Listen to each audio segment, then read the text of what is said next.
Hello, welcome to my channel. My name is Nisha. आज की video में हम बात करने वाले हैं किसी नॉर्मल बुक के बारे में नहीं, बल्कि बहुत ही स्पेशल बुक के बारे में। क्योंकि मैं बात कर रही हूँ हिंदू धर्म के 4 वेदों में से दूसरे वेद यजुर्वेद के बारे में। इट्स दिस बुक यजुर्वेद, जिसकी लेखिका है डॉक्टर रेखा व्यास। इस पुस्तक को मैंने रिसेंटली पढ़ा है और इसको पढ़ने के बाद मैं आपके साथ शेयर करना चाहती हूँ कि इसके अंदर क्या कंटेंट दिया गया है, so that you will also get to know कि यजुर्वेद में क्या दिया गया है। तो सबसे पहले बात करते हैं इस बुक के फॉर्मेट की कि इसमें कंटेंट किस तरह से लिखा गया है। इस बुक का जो कंटेंट है वो 2 भाषाओं में लिखा गया है। पहले मंत्र को संस्कृत में लिखा गया है और उसके बाद उसका हिंदी में अनुवाद करके लिखा गया है। So you need not to worry, अगर आपको संस्कृत नहीं आती है तो आप हिंदी में इसको बहुत आसानी से पढ़ सकते हैं। दूसरी चीज़, इसका जो कंटेंट है वो क्या है। इसके अंदर 2 भाग होते हैं यजुर्वेद के, एक है पूर्वार्ध, दूसरा उत्तरार्ध। और टोटल 40 चैप्टर्स हैं और 40 चैप्टर्स को इन दोनों भागों में बांटा गया है। तो जो फर्स्ट पार्ट है उसमें 20 चैप्टर्स हैं और सेकंड पार्ट में 20 चैप्टर्स हैं। तो इस तरह से टोटल मिलाकर इसमें 40 चैप्टर्स हो जाते हैं और अराउंड 400 पेजेस है। बहुत ज़्यादा बड़ा नहीं है, आप इजीली इसे रीड कर सकते हैं। और उस 400 पेजेस में भी संस्कृत का मंत्र है, फिर हिंदी में अनुवाद है, और आपको तो सिर्फ हिंदी अगर पढ़नी है वो 50% टाइम तो वहाँ से हो जाता है, क्योंकि आपको हिंदी में पढ़ना है। ये तो हुआ इसके फॉर्मेट की बात। अब बात करते हैं इस बुक के अंदर एक्चुअल में कंटेंट क्या दिया गया है। तो यजुर्वेद जो है वो यज्ञ का वेद है, यानी कि यज्ञ कैसे किया जाता है, यज्ञ के दौरान किन मंत्रों का उच्चारण किया जाता है, वो सब मंत्र इसमें दिए गए हैं। तो इसके अंदर आपको कोई स्टोरी नहीं मिलेगी, इसके अंदर आपको कोई एक्सप्लेनेशन नहीं मिलेगी, किसी तरह का इतिहास नहीं है, किसी तरह की साइंस नहीं है, किसी तरह की टेक्नोलॉजी नहीं है, ऐसा कुछ भी नहीं है। इसके अंदर दिया गया है सिर्फ और सिर्फ उन मंत्रों को जिससे कि भगवान की प्रेयर की जाती है या देवताओं की स्तुति की जाती है, और वो भी यज्ञ के दौरान। तो यानी यज्ञ करने की विधि इसमें दी गई है कि यज्ञ के दौरान किन मंत्रों का उच्चारण किया जाता है। अब ये मंत्र किसके लिए हैं, किसकी आराधना के लिए हैं, किसकी पूजा के लिए हैं। तो ये मंत्र हैं सोमदेव के लिए, ये मंत्र हैं सविता देव के लिए, इंद्र देव के लिए, वरुण देव के लिए, वायु देव के लिए, अग्नि देव के लिए, भूमि के लिए, ईड़ा देवी के लिए, भारती देवी के लिए, सरस्वती देवी के लिए। बहुत ज़्यादा इन देवों पर फोकस है। उसके अलावा कहीं कहीं पर आपको जिक्र मिलेगा, कुछ एक चैप्टर में रुद्रदेव के बारे में बात की गई है, कहीं एक आधे चैप्टर में विष्णु के बारे में बात की गई है, कहीं पर ब्रह्मा के बारे में बात की गई है। कुछ चैप्टर्स ऐसे हैं जिसमें कि प्रकृति में जितने भी जीव हैं, जिस भी तरह के, हर जीव को किसी न किसी देवता के साथ कनेक्ट करके दिखाया गया है। ये बताया गया है कि ये देवता के लिए ये वाला जीव है, ये देवता से संबंधित ये वाला जीव है, ऐसे उनके संबंध बताए गए हैं।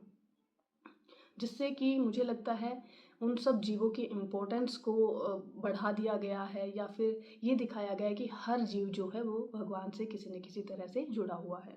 और यजुर्वेद में ये भी बताया गया है कि जो सुप्रीम पावर है, जो परम तत्व है, वो एक ही है, वो एक ही है। उसके अलावा भी जितने भी मंत्र दिए गए हैं जो देवों की आराधना के लिए हैं, उसके थ्रू जितनी भी लिविंग नॉन लिविंग थिंग्स हैं, जो भी एंटिटीज़ हमारी लाइफ को सस्टेन करने में हेल्प करती हैं, उन सब की आराधना की गई है। जैसे कि सूर्य देवता हैं, जैसे कि चंद्रमा है, जैसे कि इंद्र देव हैं जो बारिश करते हैं, तो इन सब की प्रेयर की गई है, चाहे वो लिविंग है या नॉन लिविंग है, because they help us to sustain our life.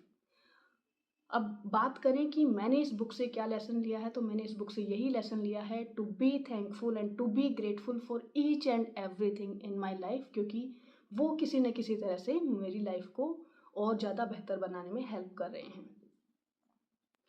यही यजुर्वेद में दिया गया है। यजुर्वेद में हर चीज़ की आराधना की गई है, हर चीज़ के लिए थैंक यू बोला गया है, हर चीज़ का आह्वान किया गया है।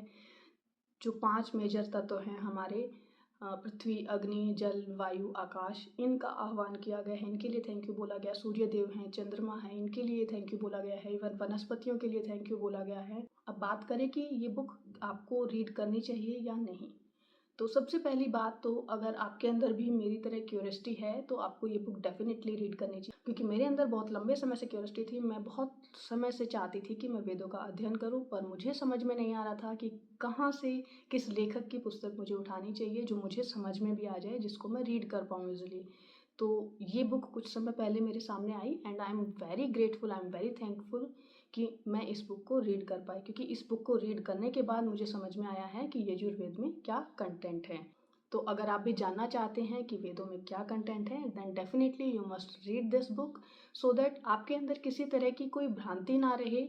आपको खुद रीड करने के बाद श्योरिटी हो जाती है कि हाँ, इसके अंदर ये चीज़ दी गई है।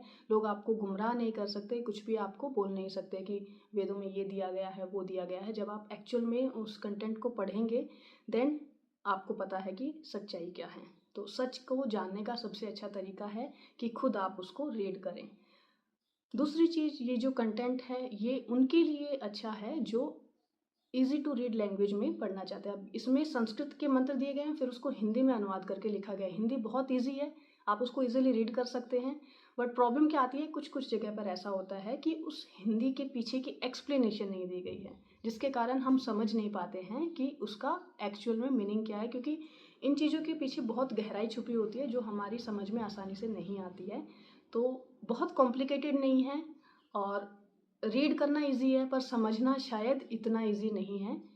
ऐसा नहीं है कि आपको कुछ भी समझ में नहीं आएगा, कुछ-कुछ जगह है जहाँ पर आप थोड़ा अटकेंगे, उसके अलावा आप इसको ईज़िली रीड भी कर सकते हैं और ईज़िली समझ भी सकते हैं।